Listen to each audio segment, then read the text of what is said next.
Hi, my name is Yosefiani. I'm from Indonesia, especially Labuan Bajo in Flores Island, that is in eastern part of Indonesia. Currently, I'm pursuing my master in global marketing management in Boston University Metropolitan College, and I have a funding scholarship from the government of Indonesia called LPDP.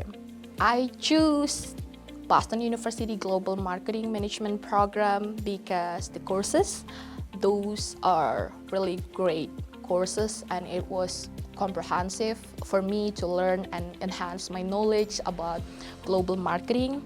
And second consideration is because it is offering hands-on experience. It's like practical based, so I'm not learning as a student, but I'm learning as a professional. Right now, I'm not learning only about the courses, but I also gain so much professional development. I gain so much cross-cultural communication skills because I have so many different classmates from around the world, and it helps me to improve these skills.